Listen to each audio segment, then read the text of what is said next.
$180,000. That was the value of the cargo I lost without a single window being broken or a single scream being uttered. I wasn't held hostage. There was no chase. Nobody pointed a gun at me. I was standing there, engine off, signing a document confirming that the merchandise had been delivered, even though I knew something was wrong from the start. The truck was parked in a temporary holding yard while the insurance company assessed the damage. The cargo was officially listed as received at the correct dock, with a digital signature registered in the contracting company's system. The paperwork was in order. The time matched. The name of the person who checked the cargo existed in the system. The problem is that the most valuable boxes were simply no longer inside the trailer when the final inventory was taken. I mentally retraced every stop from the last 24 hours. No break-ins, no forced seal tampering, no sensor alerts. The refrigeration unit functioned normally the entire trip. The ELD, electronic logistics device, didn't register any significant deviations. Everything seemed too clean. The kind of theft that leaves no physical mark on the truck, only on the accounting report. It was only 2 days later, lying in bed trying to understand where I had gone wrong, that I remembered something too small to have mattered at the time. A white scratch, almost imperceptible, on the corner of my left rear light. I thought it was road grime. It wasn't dirt. It was the first stage of the scam. I returned a few hours before the incident to a busy gas station on the Tennessee border. Bright lighting, a constant flow of trucks, cameras visible on every fuel pump. It was the kind of place where you relax a bit because there's too much activity for anyone to try anything directly. I filled up, checked the tires, walked around the trailer as I always do. Nothing out of the ordinary. While I was having coffee inside, no one tried to open the trunk, didn't tamper with the seal, didn't force anything. What they did was simpler. A discreet scratch of white chalk on the corner of the left taillight, small enough to look like dirt, positioned high enough not to attract attention during the routine tire and axle check. It wasn't vandalism.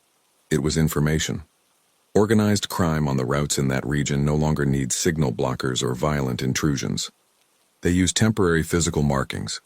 Chalk, a finger in the dust, almost invisible transparent tape. The mark isn't a warning to the person making it.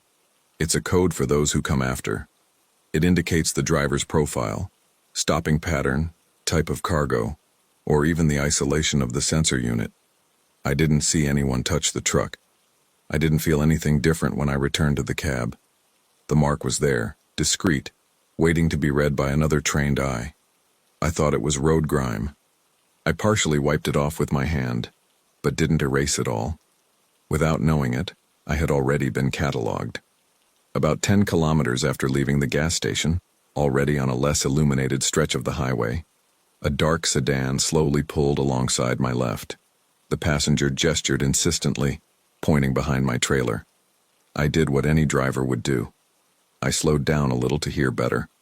He shouted something about smoke near the rear axle. It didn't seem like an exaggerated act. It seemed like hurried concern. I glanced quickly in the mirrors. I didn't see any obvious smoke, but the road was uneven and the reflection of the lights could be hiding something. Tires overheat. Brakes can lock up. A real mechanical problem can happen. I continued for a few meters trying to get a better look, but the car held its position. Too insistent to be a coincidence. It wasn't aggressive. It was convincing. I decided to pull over into a wide recess I knew from other trips, a spot without direct lighting but with enough space for safe maneuvering. I got out with a flashlight in hand and went straight to the tires and axles, following my automatic habit. I touched the rubber, felt the temperature, checked the air hoses. Nothing out of the ordinary. When I looked up at the back of the trailer, the sedan was no longer there. I returned to the cabin with the uneasy feeling of having been watched but not interfered with. There was no attempt to open the trunk. There was no direct approach. What I didn't realize at the time is that the recess where I stopped had exactly the blind spot necessary for someone to approach from behind for a few seconds. Not to steal everything, but to do something much more strategic. While I was checking the tires in that dark recess, no one tried to open the trunk. The seal remained intact the entire trip. What they did was more clever. On the chassis near the refrigeration unit support, Someone had attached a cheap magnetic tracker, one of those that cost less than a tank of diesel, small enough to go unnoticed in any common visual inspection. The chalk mark on the checkpoint wasn't for me.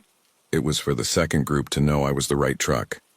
That white line indicated that I was traveling alone, that I had a predictable habit of external checks focused on tires and axles, and that I didn't usually inspect the top of the trailer or the internal chassis.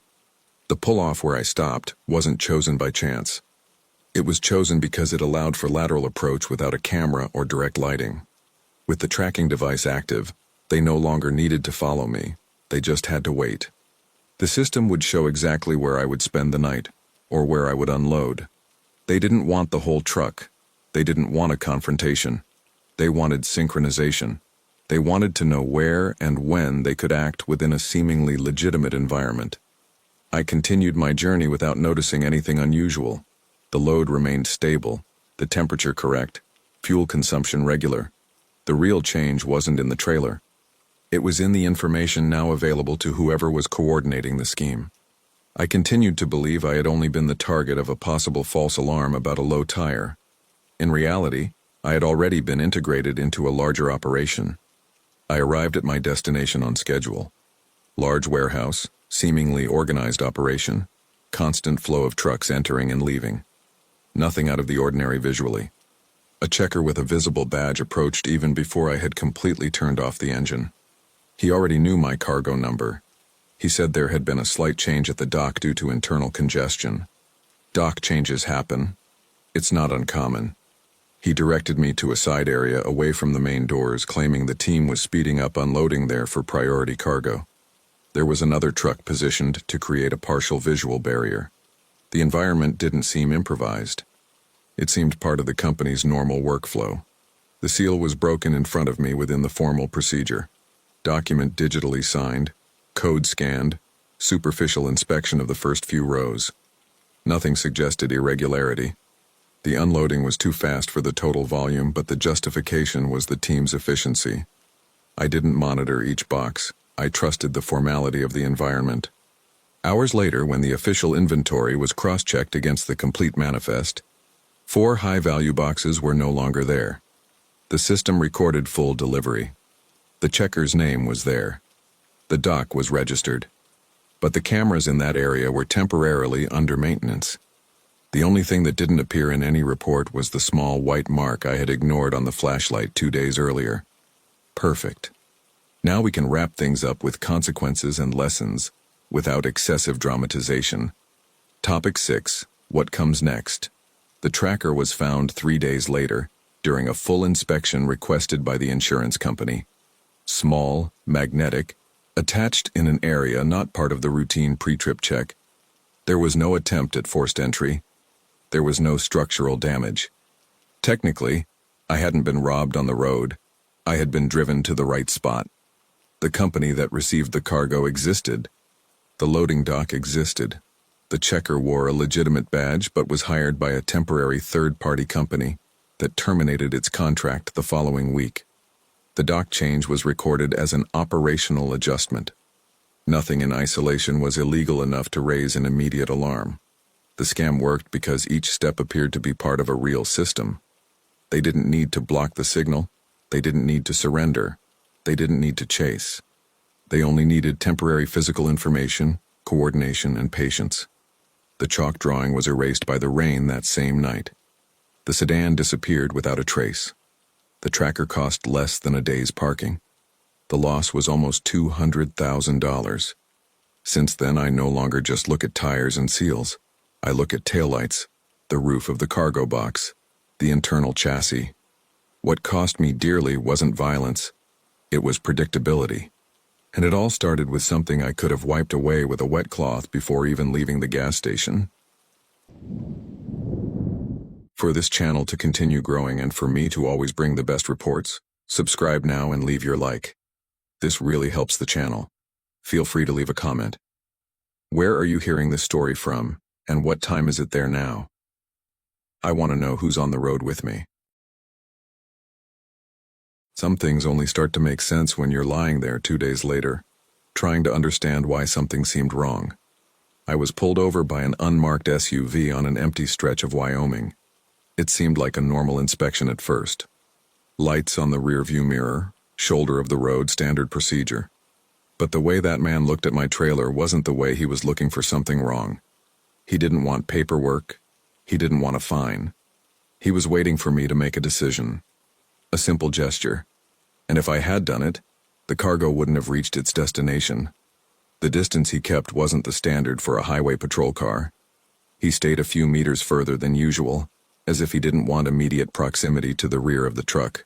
The lights flashed with irregular intensity. Too bright one moment, too dim the next, unlike the uniform pattern I had seen in state patrol cars. Still, obeying is automatic for those who live on the road. I signaled, gradually slowed down, and pulled over to the wide gravel shoulder, following the protocol that years of experience turned into reflex. Parking brake engaged, hazard lights on, ELD open on the main screen, window halfway down, hands visible on the steering wheel. This ritual protects more than it seems because it demonstrates cooperation even before any words are spoken. I wasn't nervous, just attentive. I had already gone through 3 inspections that month, and they all followed the same predictable pattern. Documents, hours of service, then external verification of the equipment. That's what I expected to repeat there. The SUV stopped misaligned with my rear axle, slightly offset to the right outside the classic angle used for safe approach and license plate visibility. The man got out slowly, his reflective vest too clean without wear on the edges or accumulated dust typical of a long road trip. He didn't look at me as he passed the cab, didn't ask for documents, didn't mention hours of work. He walked straight to the rear and stopped in front of the trunk seal as if he wasn't starting an inspection, but confirming something he already knew he would find. I got out of the cab keeping my hands visible, as is protocol for nighttime stops, but he didn't introduce himself or give a formal reason for stopping. The flashlight he was using was too small for a complete inspection and was focused exclusively on the seal, not on the hinges, not on the security bolts, not on the door structure. He was only illuminating the exact point where the metal sealed the load, as if that were the only relevant element in the entire trailer's composition. He asked me to confirm the seal number aloud, without requesting any documentation beforehand. No questions about the manifest, the origin of the cargo, or the responsible company. I read the digits while he brought his face close to the seal. Too close. Repeating each number with me as if he were memorizing, not verifying. There was no notepad, official tablet, or radio transmitting data. The confirmation took place only between my voice and his memory. In real inspections, the agent usually compares the number with the manifest he himself consults. There, he depended on me to validate the information. When I finished reading, he ran his thumb over the seal, pressing lightly as if testing its strength, not visual integrity. He didn't apply enough force to break it, but enough to feel tension. The gesture was too technical to be casual and too specific to be routine. He then indirectly inquired about the cargo's destination, as if confirming something he already knew. "Still heading to Denver?" he said, before I could mention any city. I instinctively confirmed. There was no large company logo on the truck to warrant immediate recognition. That information shouldn't have been available there, on that empty road, at that hour. He mentioned there had been a recent alert about cargo theft in that area, but he didn't cite an incident number, the responsible unit, or any formal reference that would lend technical weight to the statement. The phrase seemed too ready-made, generic enough to fit any situation. While he spoke, his eyes weren't fixed on me, but alternating between the seal and the road behind the truck, as if he were calculating time and exposure. The radio strapped to his shoulder remained completely silent. No static from the control center, no license plate requests, no code transmitted to record the stop. In real inspections, even the simplest ones, there is some kind of operational-based communication. There, the only source of light was his flashlight and the intermittent reflections of the SUV itself. The vehicle's engine seemed too quiet for prolonged idling.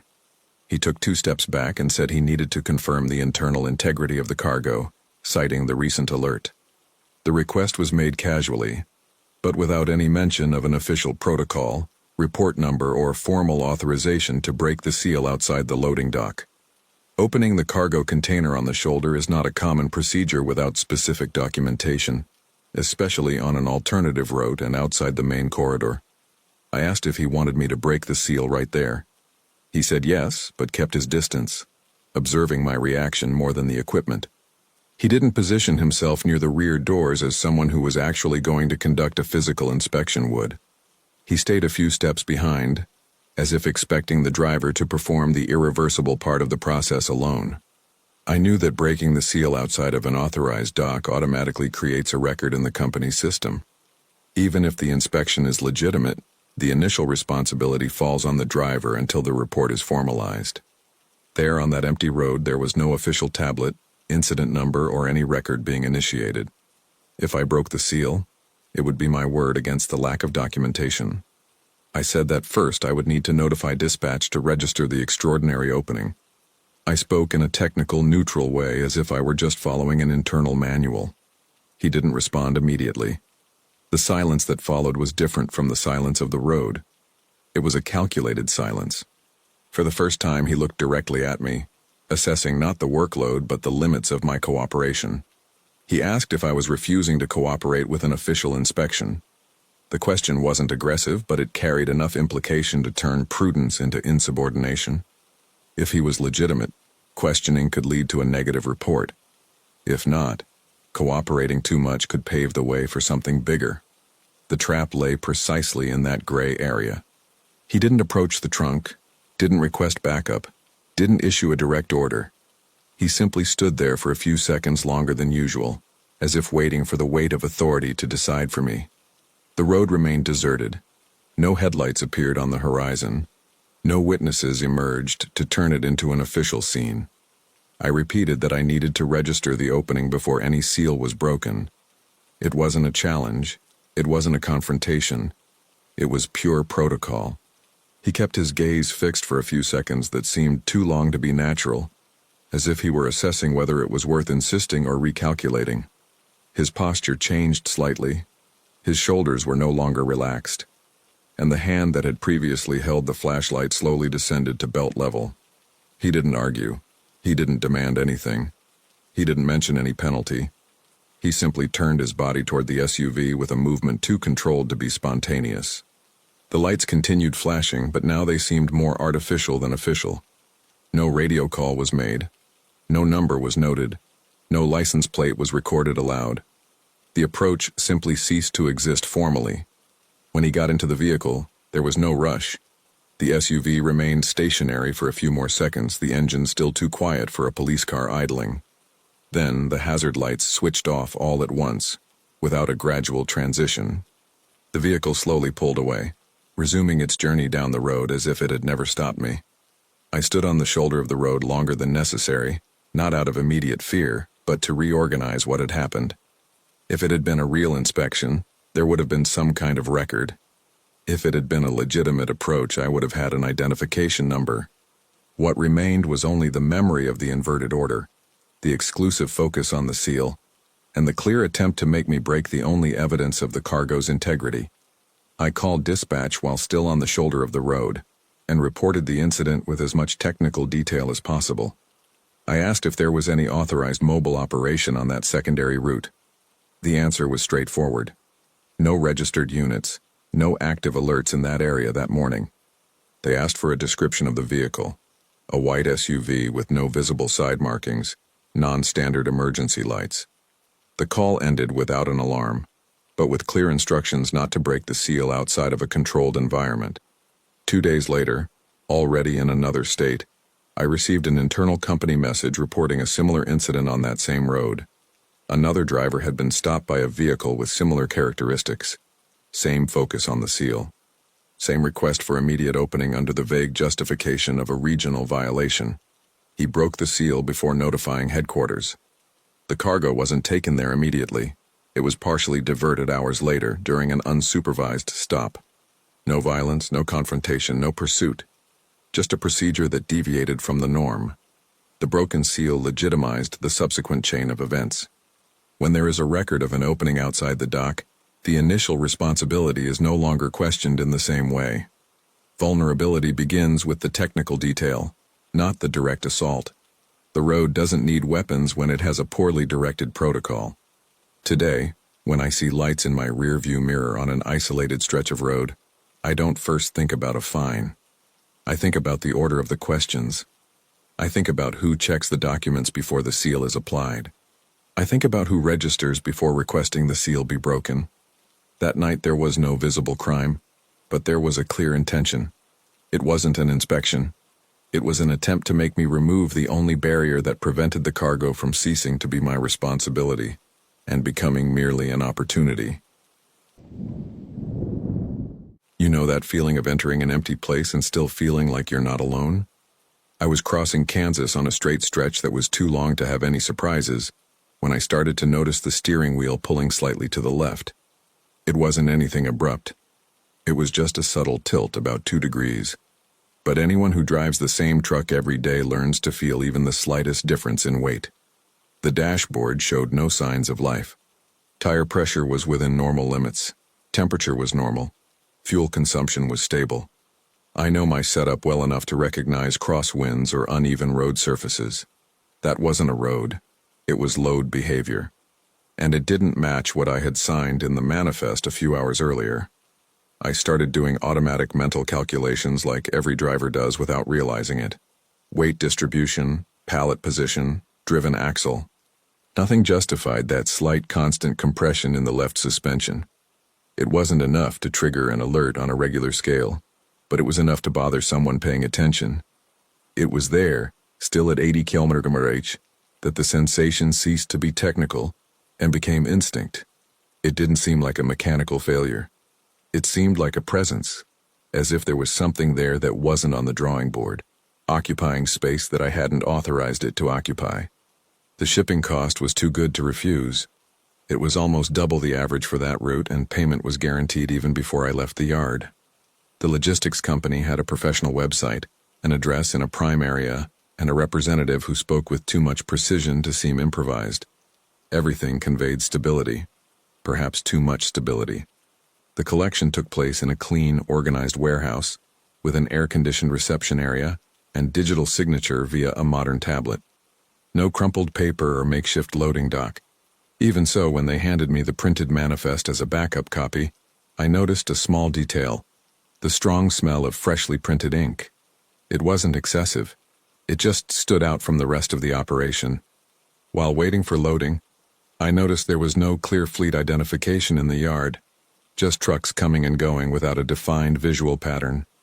I didn't see any repeated uniforms, nor any fixed signage on the walls. The place seemed set up to appear permanent, but it lacked the signs of accumulated use. It was too clean, too organized, almost temporary. At the time, I ignored it. Good freight, sealed cargo, signed documentation. I had no concrete reason to be suspicious. But that smell of cheap ink in the middle of an operation that tried to look corporate stuck in my memory like a loose piece. It didn't make sense yet. It was just another detail too small to justify concern. Midway through my journey, I stopped for my mandatory rest in a large parking lot, one of those that mix trucks from different companies without much regard for the rules. I got out to stretch my legs and, out of habit, walked around the group. That's when I saw my reflection in the side window of another trailer parked next to it, and something seemed out of place. My company's sticker on the side of the truck bed had a small air bubble in the upper left corner. I have a habit of noticing these things because I've had to replace stickers before. This morning, when I left the pickup, that surface was smooth. Now there was a slight, almost imperceptible ripple, as if something had been applied over it. I reached out and felt the different texture under my fingertips. It wasn't dirt. It wasn't wear. It was an overlay. From a distance, the logo remained the same, but the finish wasn't the same. Someone glancing quickly would see my company. Someone who knew exactly what to look for might see something else. I went back to the cabin trying to rationalize. Maybe it was my imagination. Maybe it was just temperature variation expanding the vinyl. But the discomfort returned when I looked in the rearview mirror and saw that, depending on the angle, the color of the sticker reflected slightly differently. Too small to reveal fraud. Too big to ignore completely. The sensation at the wheel returned a few hours later, more noticeable than before. It wasn't enough to compromise my driving, but enough to make me slow down and observe the car's behavior more closely. That's when I decided to voluntarily go through a moving way station that I would normally avoid if I were within my weight limit.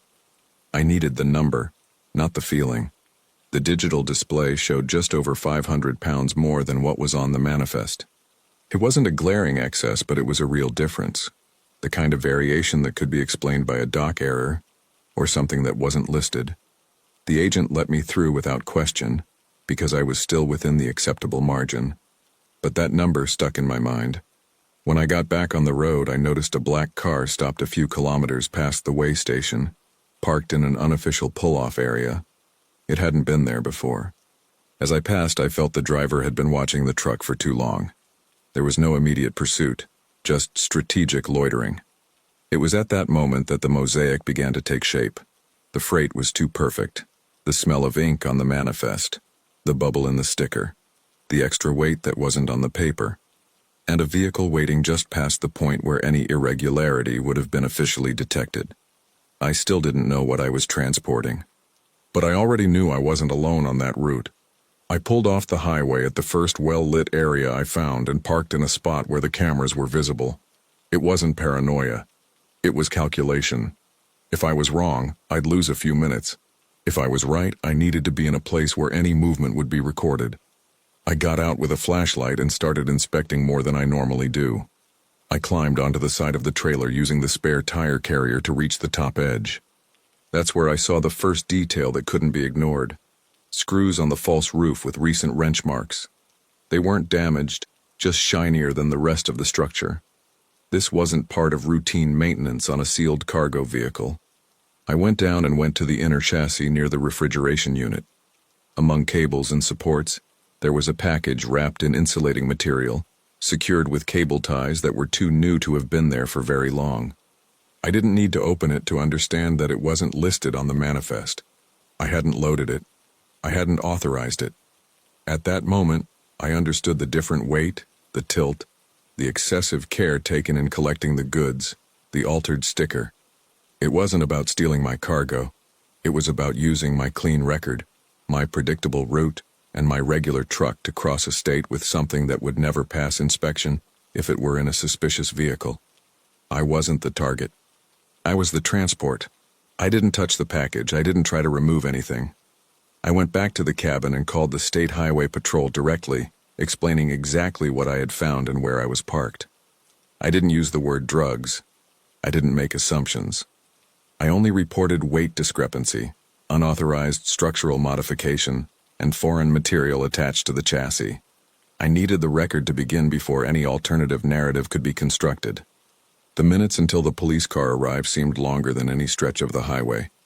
I knew that to an outsider, I looked like the driver of a seemingly legitimate truck with illicit material hidden in its structure. If that black car had been monitoring me, they would know I had stopped outside of my planned route. But at that point, my name needed to be associated with the complaint, not the seizure. When the agents arrived, they conducted a thorough inspection and dismantled part of the false ceiling. What they found there wasn't in the manifest. It wasn't at the dock. It wasn't in any contract. The logistics company disappeared in less than 48 hours. The physical address was a virtual office. The website went offline. The phone number ceased to exist. The final report made it clear that I had been used as unwitting transport. My clean record was what made the route viable for whoever organized it. No fines, no formal charges against me. But the investigation lasted for weeks, and each stop I made during that period carried a different weight, because I knew I could have ended up in handcuffs before I could explain anything. What bothered me most wasn't the risk of arrest. It was realizing how easy it would have been to ignore those 2 degrees on the steering wheel. If I had continued driving without questioning the weight, I would have crossed another state line with it hidden above my head. At some point further on, I would have been stopped, and in that scenario, I wouldn't have been able to prove that I wasn't part of the plan. Today, I don't trust overly perfect shipping, overly clean pickup, or stickers that shine differently in the sun. What saved me wasn't courage. It was technical discomfort. 2 degrees of incline that I could have ignored. Sometimes what seems like paranoia is just experience warning that some piece of the mosaic is out of place. Don't forget to subscribe and leave a like, because that's what makes the channel grow and helps me to always bring the best reports for you. If you haven't commented yet, let me know. Where did you hear these stories, and what time is it now? I read all the comments from those who stay with me until the very last kilometer. Thanks for the company. Keep your eyes on the road and your windows locked. See you in the next video. Have a good trip.